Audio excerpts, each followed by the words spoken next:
It's the Blind Movie Reviewer! Derek Welsman, our blind movie reviewer, is here. Basically totally blind. He can see about 10% of what everybody else can see. Yep. So he saw 10% of the Trailer Park Boys yesterday. How was it? It was good. I got a question for you. All right. How many people, show of hands, how many people in this room regularly attend Canadian films? No one. No one. No, How the do you know? Always no How do one. you know? Even well, I do that on purpose. It just turns it into a rhetorical question. Oh, okay.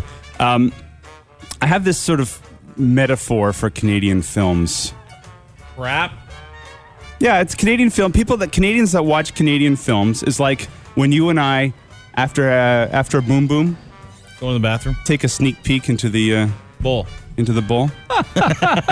For me, I get my knees dirty when I do it, but you guys can actually take a peek. It's worse at gas stations. Disturbing, Derek. That is Anyway. disturbing. But initially, I think initially you see what you've produced and you go, look what I made. Look what I made. Isn't that something? Yeah. And then suddenly you go, wait a second, that's crap. And then you just flush it down the toilet. I think that's how it is with Canadian films too. We just tend to, we do poo-poo the Canadian film. Canadian films traditionally are horrible. Going the Distance comes to mind. Could have been the worst possible film ever.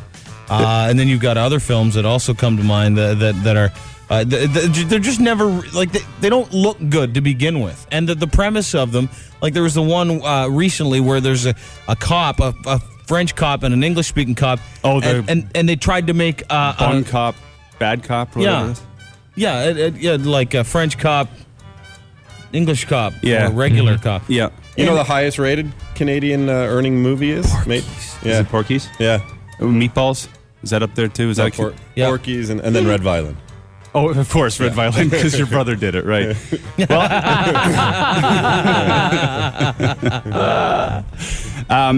But I'd say that Trailer Park Boys could be the exception to the rule this time around. Really? Yeah, I think it is. I mean, I think it's sort of our generation's Strange Brew.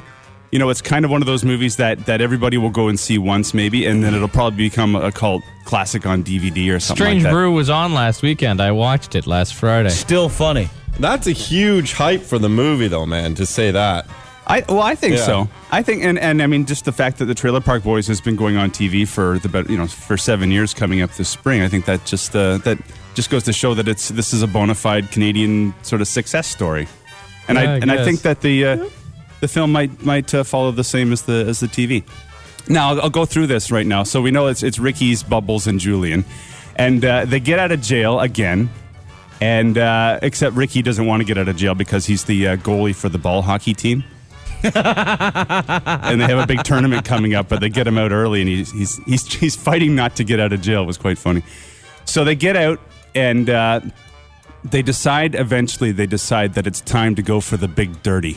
They were in here and he explained to us what the big dirty was. It was like a real big heist. A heist, yeah. None of these little heists, like a big heist, so Yep. they're set for life. They're done with knocking over the parking meters and all that kind of stuff. They're going for the big dirty. And so the big dirty in this case, I mean, and this is from their perspective, the big dirty is they go into a movie theater and they see one of those giant balls full of loonies and toonies that you're supposed to guess how many and then you could win the whole thing kind of thing. Right. So they decide that because you can't go to jail they can't track it if you steal change. They can only track it if you steal bills. Okay. And so the movie basically is all about that. Meanwhile, Ricky is trying to get back with Lucy, who gets a boob job. That's $6,000 for her boobs. $6,000, yeah, and they're used boobs. Do they look good? They're used? You have to see the film, don't you? Oh, okay. Yeah, well, the thing I missed a couple of things. First of all, Lucy at one point lifts up her top and shows her boobs. Oh, so there's boobs in the movie. There are boobs in the movie. And when they go into the theater, I found this out afterwards from Martin Streak, actually, that you see on the marquee at the movie theater, all the things are all Tragically Hip songs instead of movie titles. Oh, yeah. And stuff like that. So this is just a real slice of Canadiana. Now, being from Shanty Bay, In Barrie.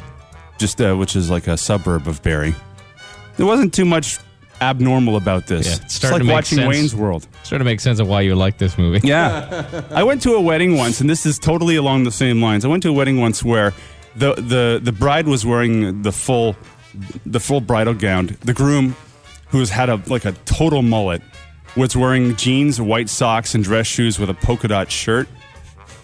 And as a wedding gift, I got this. I'm like, what the heck is this? It was a baby food jar, full of colored water and sparkles. And that's what we got for coming to their wedding. That was your bonbonniere? Yes, that was my bonbonniere. Are you serious? Yeah. And that was it was like at the Warminster Legion or something like that. I got you beat. I got a Shell gas station hat at one in Windsor. Yeah. And a doggy bag with 2 egg rolls. Oh, that's not bad. Yeah.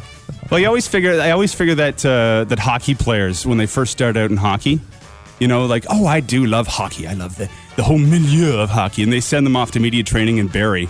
So they'd come out and go, these guys are out there. They played really well. I don't give 110% and all that stuff.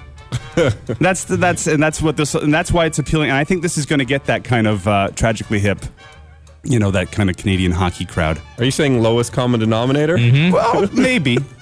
But I mean, Ivan That's Reitman exactly loves what the he's film. saying. Yeah, maybe. Ivan Reitman made the film? He's an executive producer of the film. Yeah, it means he gave his son some money. No, but I will say, I will go and see this movie in the theaters. And I haven't said, hey, bud, how are you? Nice to see you. He loves the movie. Oh, he loves the Trailer Park Boys. Beauty! Yeah.